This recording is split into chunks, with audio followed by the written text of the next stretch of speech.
ఓం మహాగణాధిపతయే నమః. ఓం గురుభ్యో నమః. ఓం శ్రీమాత్రే నమః. పరమేశ్వర స్వరూపమైనటువంటి జ్యోతిష, వాస్తు మరియు ఇతర అనేకమైనటువంటి శాస్త్రములను మనకు అందించినటువంటి మహర్షులకి నమస్కారం. హయగ్రీవ హయగ్రీవ హయగ్రీవేతి యో వదేత్ తస్య నిస్సరతే వాణి జహ్నుకన్యా ప్రవాహవత్. అరుణాం కరుణాతరంగితాక్షీం ధృతపాశాంకుశపుష్పబాణచాపాం అనిమాదిభిరావృతాం మయూకైః అహమిత్యేవ విభావయే భవానీం. శ్రీమాత్రే నమః. ప్రేక్షకులకి ఆ లలితాంబిక అమ్మవారి యొక్క అనుగ్రహం పరిపూర్ణంగా కలగాలని మనస్ఫూర్తిగా కోరుకుంటూ మనం ఈరోజు చెప్పుకోబోయేటువంటి గ్రహ సంబంధించినటువంటి విషయాలు ఏమిటి అని చెప్పి చూసుకున్నట్లయితే, మనకి ఫిబ్రవరి 6వ తేదీ నుంచి జూన్ 2వ తేదీ వరకు కుజుని యొక్క సంచారం. ప్రత్యేకంగా కుజుడు ఫిబ్రవరి 6 నుంచి దాదాపుగా 40 రోజులు, అంటే మార్చి 16వ తేదీ వరకు ఉచ్చస్థితిలో ఉంటాడు. అయితే ఇక్కడ ఏమిటంటే రవితో కలిసి ఉంటున్నాడు ఇక్కడ. దాని తర్వాత కుంభరాశిలోకి ప్రవేశించి మరొక 40 రోజులు, దాని తర్వాత మీనంలోకి ప్రవేశించి ఒక 40 రోజులు చిల్లర. ఇలా మొత్తం మీద జూన్ 2వ తేదీ వరకు ఒక 40 రోజులు మకరంలో ఉచ్చస్థితిలోని, మరొక 40 రోజులు చిల్లర కుంభంలోని, మరొక 40 రోజులు చిల్లర దాదాపుగా మీనంలో. అంటే ఎందుకంటే అన్ని రాసులు తిరుగుతుంటాడు కదా, ఎందుకు మీరు ప్రత్యేకంగా కుంభంలో మీనంలో దాని గురించి ప్రత్యేకంగా చెప్తున్నారు అంటే, ఎప్పుడైనా ఏదైనా ఒక గ్రహం తను ఉన్న స్థితి నుంచి, తనున్న రాశి నుంచి ఏ రాసుల్లోకి ఎంటర్ అవుతూ ఏ గ్రహాలతో కలుస్తున్నప్పుడు ఎటువంటి పరిస్థితులు వస్తుంటాయి, అది జన్మ జాతక చక్రరీత్యా ఆ యొక్క లగ్నము లేదా రాసుల వారికి ఎటువంటి వస్తాయి, అదేవిధంగా గోచారంలో గ్రహాల యొక్క స్థితి ఎప్పుడైనా విరుద్ధమైనటువంటి 2 గ్రహాలు కలుస్తున్నప్పుడు ఎటువంటి ఫలితాలు వస్తాయనేటువంటిది మనకి మైథుని జ్యోతిష్యము అనేటువంటి దాంట్లో చెప్పబడింది. కాబట్టి ఈ కాంబినేషన్ ఏదైతే ఉందో, ఈ రెండు గ్రహాలు ఈ విరుద్ధమైనటువంటి ఎనర్జీస్ ఎప్పుడైతే కలుస్తాయో ఇవి భౌగోళికంగా ఎటువంటి పరిస్థితులను తెచ్చిపెడతాయనేటువంటిది కూడా ఆఖరిలో చెప్తాను. అయితే ముందుగా ఈ 12 లగ్నాల వారు లేదా రాసుల వారికి ఏ విషయాల పట్ల జాగ్రత్త వహించాలి, ఏ పరిహార మార్గం చేసుకోవాలి, ఏ విషయాల పట్ల మంచి ఫలితాలు ఉంటాయి అనేటువంటి విషయాలు ఇప్పుడు మనం తెలుసుకుందాం. ధనుర్లగ్నము, ధనస్సు రాశి. ధనస్సు వారికి కనుక చూసుకున్నట్లయితే ఇక్కడ రాశి నుంచి 2వ స్థానంలో ధనస్థానంలో కుజుడు వస్తున్నాడు. ఎప్పటి నుంచి? ఫిబ్రవరి 6వ తేదీ నుంచి మార్చి 16వ తేదీ వరకు. ఈ యొక్క గ్రహస్థితి అనేటువంటిది మీకు భూమి మూలంగా కొంతవరకు ధనయోగాన్ని ఇచ్చేటువంటి కాంబినేషన్లో ఉంది. అదేవిధంగా రవి కూడా అక్కడ ఉన్నాడు కాబట్టి కొంత పెద్దలతోని, గవర్నమెంట్ వ్యక్తులతోని, తండ్రి గారితోని తెలియని చిన్న ఘర్షణ వాతావరణం కూడా భూమి మూలంగా కూడా జరుగుతుంది ఇక్కడ మొదటి 40 రోజులు ఇచ్చేటువంటి ఫలితాల్లో.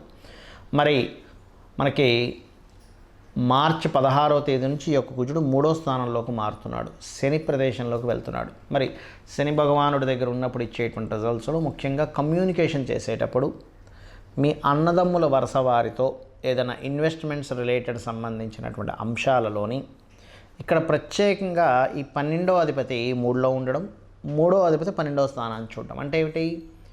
నేను ఒక డబ్బులు మొదలు పెట్టాను, నష్టపోయాను, అనవసరంగా అన్నదమ్ముల మాట వినో, లేకపోతే ఇంకోటనో ఇటువంటివి ఇస్తుంది మీన రాశి వారికి. కాబట్టి ఈ యొక్క అంశాలలో కాస్త జాగ్రత్తగా ఉండండి, ఇది గుర్తుపెట్టుకోండి. అలాగే మరి ఇక్కడ ఏం చేయాలి? వీలున్నప్పుడల్లా కూడా మీరు పువ్వులతో ముఖ్యంగా, అంటే ఎప్పటి నుంచి పర్టికులర్గా గుర్తుపెట్టుకోండి, ఈ 16 ఏప్రిల్ నుంచి 16 మార్చి నుంచి 24 ఏప్రిల్ వరకు, 16 మార్చి నుంచి 24 ఏప్రిల్ వరకు పుష్పాలతో అమ్మవారిని పూజించడం చేయండి. శుక్రగ్రహ సంబంధం, చంద్రగ్రహ సంబంధం అక్కడ ఎంటర్ అవుతుంది, దానివల్ల మీకు ఇబ్బంది అనేటువంటిది రాదు. మీరు ఒక మాట అంటే అది గొడవకి దారితీయదు, చిన్న చిన్న వివాదాలు రాకుండా చేస్తుంది, గుర్తుపెట్టుకోండి. పుష్పాలతో ఎప్పుడైనా కూడా కుజశనుల యొక్క ప్రభావం ఆ భావంలో 3వ భావంలో ఉంది కాబట్టి తృతీయం చేతులుగా తీసుకుంటారు. కాబట్టి పుష్పాలతో, తెల్లటి పుష్పాలతోనో లేకపోతే పచ్చటి పుష్పాలతోనో మీరు అమ్మవారిని ఆరాధించండి. తద్వారా ఏమవుతుంది? మనీ సర్క్యులేషన్స్ విషయంలో స్ట్రక్ అవ్వడము, అన్నదమ్ములతో గొడవలు ఇట్లాంటివి ఏవి జరగకుండా ఉంటాయి. మరి మార్చ్ 16 నుంచి ఏప్రిల్ 24 తర్వాత, ఏప్రిల్ 24 నుంచి దాదాపుగా మీకు మీనరాశిలో జూన్ 2వ తేదీ వరకు సంచరిస్తుంటాడు కుజుడు. ఈ సమయంలో ప్రత్యేకంగా మీరు ఇక్కడ తీసుకోవాల్సిన జాగ్రత్తలు ఏమిటి అని చెప్పి చూసుకున్నట్లయితే ఇక్కడ కూడా కొంత భూమి విదేశాల్లో ఏదైనా భూమిని కొనుగోలు చేసేటువంటి విషయంలో విదేశాల్లో కొంతవరకు ఈ stamping related, PR related, permanent residential related సంబంధించిన విషయాల్లో కొంత స్ట్రెస్ ఉంటుంది. కానీ ఓవరాల్గా ఎటువంటి విషయాల్లో బాగుంటుందంటే ఏదైనా ఇన్సూరెన్సెస్ వల్ల లబ్ధి కలగడము, పూర్వీకుల ఆస్తుల మూలంగా కొంతవరకు లబ్ధి కలగడము, అదేవిధంగా మీకంటూ ఒక గుర్తింపు రావడం, ఇటువంటి ఫలితాలు ఇస్తుంది. కాకపోతే మీకు దశమ స్థానంలో కేతువు యొక్క సంచారం జరుగుతుంది కావున మీరు ఏదైనా ఉద్యోగ సంబంధించిన విషయంలో కొంత జాగ్రత్త వహించండి. ఇక మీరు చేయవలసిన దేవతా ఆరాధన ఏమిటి అని చెప్పి చూసుకున్నట్లయితే లక్ష్మీ నృసింహస్వామి యొక్క ఆరాధన, మరియు ఇక్కడ కుజ, శని, రాహు, రవి గ్రహాల దగ్గర దీపారాధన. బికాజ్ ఆఫ్ ఇక్కడ కుజుడు మాత్రమే కాకుండా రవి యొక్క సంచారం కూడా వాటి మీదుగా జరుగుతుంది ఏప్రిల్ వరకు. దాదాపుగా ఏప్రిల్ 14వ తేదీ వరకు శనితోని రాహుతో కలయిక ఉంటుంది. కాబట్టి రవికి, రాహుకి, శనికి దీపారాధన చేస్తూ చండీ పారాయణం వినడము, పితృదేవతలకి స్వయం పాకం ఇవ్వడం చేసినట్లయితే అన్ని విధాలా బాగుంటుంది.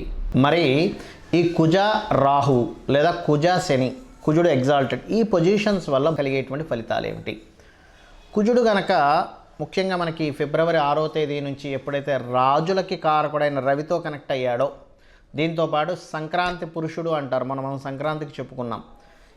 ఆ సంక్రాంతి పురుషుడు యొక్క లక్షణాల్లో కూడా ఏం కనబడింది మనకు అక్కడ? రాజుల మధ్యన యుద్ధము, రాజుల మధ్యన యుద్ధ వాతావరణము. అదేవిధంగా కొన్ని చూడండి, మనం చూస్తూ ఉంటాం, కొన్ని గొడవలు జరుగుతున్నాయండి లోకంలో, కొన్ని అల్లర్లు జరుగుతున్నాయి. అంటే ఏమిటి? ఎవరికి కారకుడు? కుజుడు దేనికి కారకుడు? అల్లర్లకి, గొడవలకి, అదేవిధంగా ఇట్లాంటి వాటికి కారకుడు.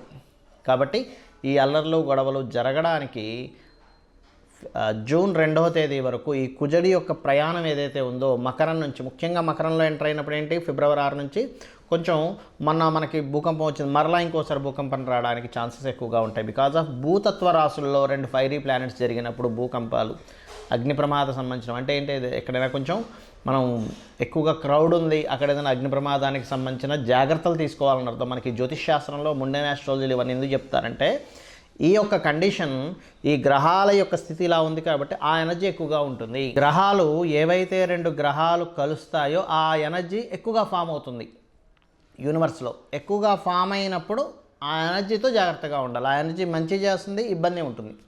కాబట్టి పర్టికులర్గా ఫిబ్రవరి 6వ తేదీ నుంచి 40 రోజుల పాటు, అంటే మార్చి 16వ తేదీ వరకు భూమికి సంబంధించిన విషయంలోని, రాజులకు సంబంధించిన విషయంలోని కొంచెం, అంటే ఈ భూకంపాలు కావచ్చు, రాజులకు సంబంధించిన విషయం అంటే గొడవలు కావచ్చు, యుద్ధ సంబంధంగా ఆలోచనలు కలగడం కావచ్చు, ఇవి ఎక్కువగా ఇస్తూ ఉంటుంది ప్రత్యేకంగా. దానికంటే ముందు ఇచ్చినా సరే మనం ఆశ్చర్యపోవాల్సిన పని లేదు. ఎందుకంటే దాన్ని గ్రహాలు ధనుస్సు రాశిలో 15 డిగ్రీలు ఎంటర్ అయిపోయిన తర్వాత వెంటనే దానికి రిజల్ట్ ఇవ్వడం కూడా స్టార్ట్ అవుతుంది.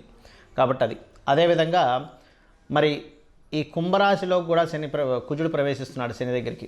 ఇక్కడ కూడా ఏంటంటే శని కుజులు ఇద్దరు కూడా విరుద్ధమైనటువంటి గ్రహ సంబంధం కాబట్టి కొద్దిగా ఈ నిగూఢంగా కొన్ని మనకు చూడండి, మనం ఒక్కోసారి వింటూ ఉంటాం, ఏమంటే నిగూఢంగా సంథింగ్ వాళ్ళు ఒక ప్లాన్ చేశారు, అక్కడేదో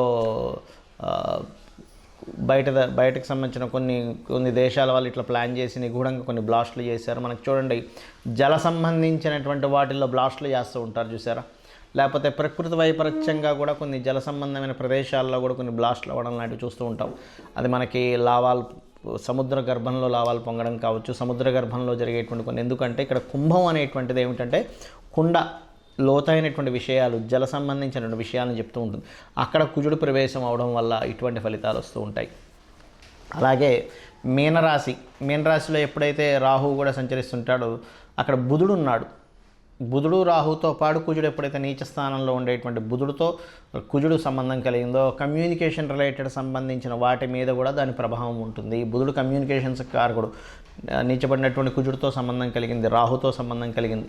అప్పుడు ఏమవుతుంది, కమ్యూనికేషన్ రంగాల మీద వాటి మీద దాని ప్రభావం చూపిస్తుంది. ముఖ్యంగా 40 రోజులు చెప్పుకుంటాం కదా, ఆఖరి 40 రోజులు ఈ యొక్క ప్రభావం అనేటువంటిది పడుతుంది. ఆ యొక్క ప్రభావం 2 జూన్ వరకు ఉంటుంది. కాబట్టి ఏమిటి, మీరందరూ కూడా ఈ కమ్యూనికేషన్ రిలేటెడ్ సంబంధించిన విషయాల్లోని, ఎక్కడికైనా క్రౌడ్ ఎక్కువగా వెళ్ళేటువంటి ప్రదేశాల్లోని, అదేవిధంగా కొన్నిసార్లు చూడండి మనకి చిన్న విషయాల వల్ల మనకి ఆరోగ్య సంబంధించిన విషయంలో మనకు మొన్న కరోనా లాంటిది ఎట్లాంటిదో అలాంటిది ఏదైనా చిన్న వైరస్ల వల్ల ఇబ్బంది రావడం, ఇట్లాంటి వాటికి ప్రభావం చూపిస్తూ ఉంటుంది ఈ కుజరాహుల యొక్క ప్రభావం. కానీ కుజశనులు ముఖ్యంగా ఏంటంటే అల్లర్లు అవ్వడానికి, గొడవలు అవ్వడానికి, రాజకీయ నాయకుల మధ్యన గొడవలకి, రాజకీయ పరంగా జరిగేటువంటి ఎలక్షన్స్లో అనేకమైనటువంటి డ్రాస్టిక్ చేంజెస్కి, కొన్ని యుద్ధ సంబంధించిన విషయాలకి ఇట్లాంటి వాటికి దీని ప్రభావం చూపిస్తుంది. కాబట్టి అందరూ కూడా, ఎందుకంటే బయట వాతావరణం ఎలా ఉన్నా కూడా మనం సేఫ్గా ఉండాలి.